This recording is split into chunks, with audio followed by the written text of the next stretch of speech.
relief of material miseries. So if you have material problems like some kind of disease or some kind of situation in your life that you need to resolve, chant Vishnu Sahasranam every day and resolve it. Especially if you follow the directions. To rise early before dawn, take bath, then do achaman and tilak and all that, and nyasa, breathing to stabilize the mind, and then chant Vishnu Sahasranam very nicely. Then it's very easy to get the material benefits that you need to do your spiritual service. This is not a bad thing, but of course, like anything, it can be misused. So my counsel is to, yes, take advantage of these Vedic facilities to get the material things that we need to support our spiritual service. But don't get hung up on them. Don't get attached to them. That's the key. Always remain a little detached, a little neutral. Realize that this is coming from Krishna. So if Krishna wants, he can take it anytime he wants. It actually belongs to Krishna. It's Krishna's property. It's not my property. So if Krishna gives something, then he's giving it because he thinks it's going to benefit me. And when it's time, he's going to take it away too. So I can't be attached. I can't be hung up on this. I have to be willing to give it up at any moment. If it gets in the way of my spiritual advancement, then it's time for it to go. And we have to be willing to walk away. I was talking about this last night, about achieving our long-term goals and our dreams. That we have to be willing to give up the security of the known, and we have to be willing to walk away into the unknown. Otherwise, how are things going to change? How are things going to advance? Especially if we're suffering. Especially if our situation is uncomfortable. If we know there's a problem already.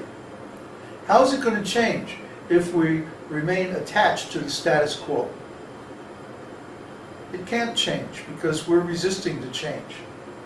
So the change will either have to come by force or we'll have to remain in the same old rut. Just like if I hadn't given up everything and gone to Hawaii and just chanted 64 rounds, who knows where we would be today? I mean, yeah, sure, I had lost my contract and like that, but I could have found another one. You know, I have good skills.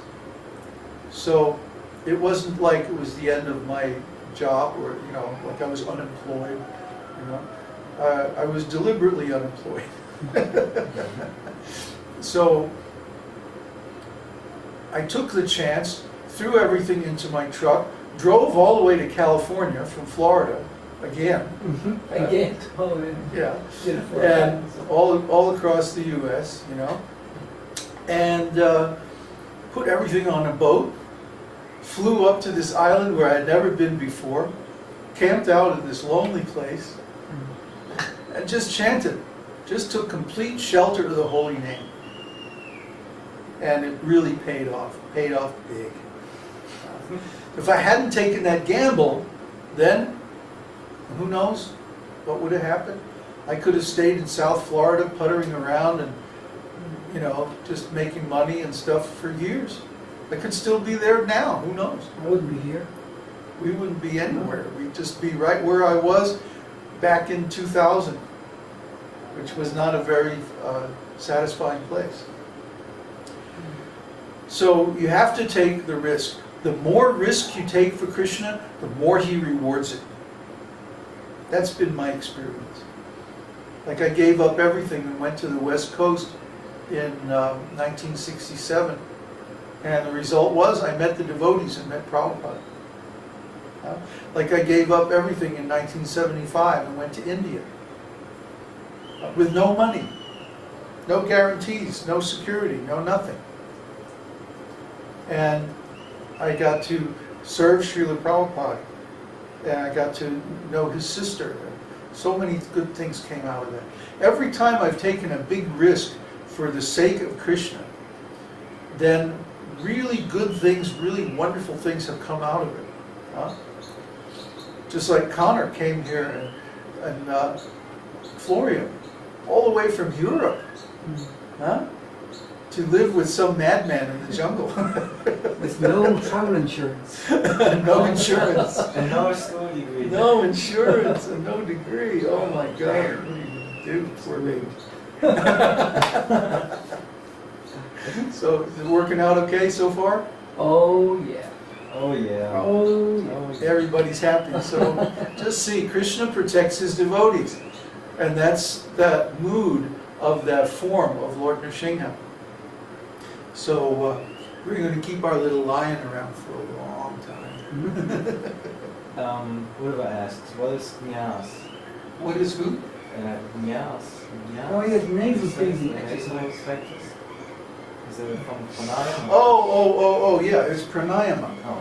Oh, okay. After you do your tilak and achama,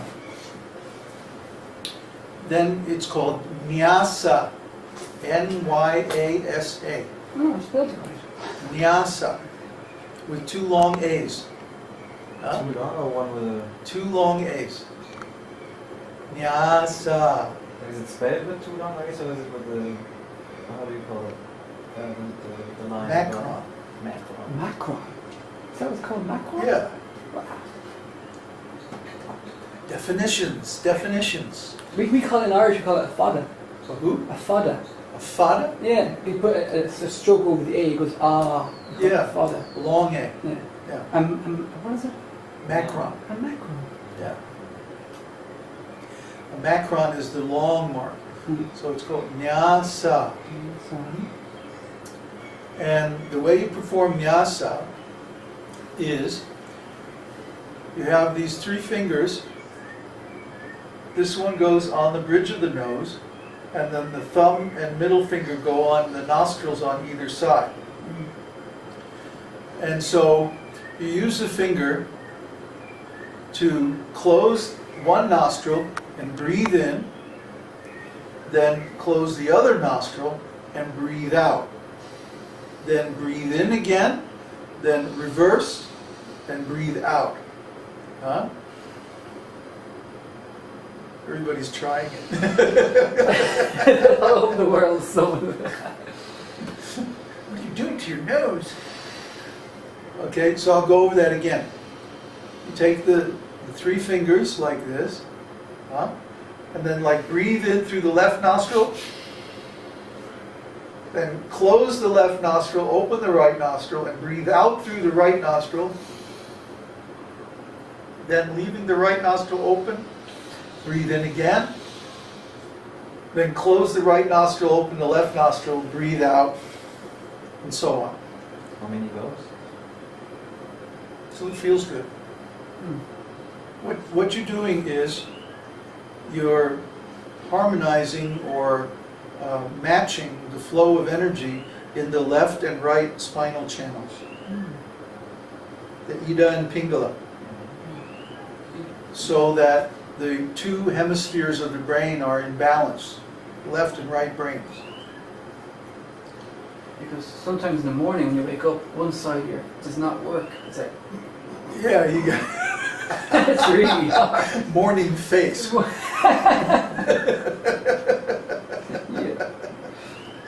Yeah. This eye is over here, your ears are crooked, you know. So this gets everything balanced, and then you're ready to concentrate on your mantras. So it's usually done after tilak and achama, then nyasa, then chanting your mantras, whatever they are. If you have second initiation, if you have Gayatri initiation, you chant your Gayatri mantra after that, and then you chant your japa.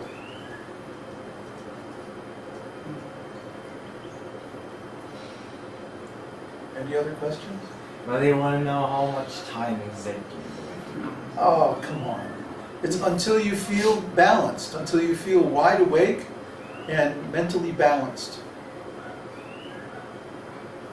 Exactly when is that, Babaji? But how do you know when you feel balanced? Oh, you. Stand up and spin around. How do you know when you're satisfied after you eat a full meal? You just know. It has to knock on the stomach. Yeah, right. Oh, the tone's not quite right. Give me another Go on. quesadilla. Ah, there we go.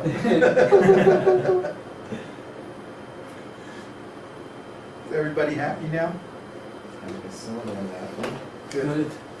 Laughing. Leave them laughing, huh? Yeah.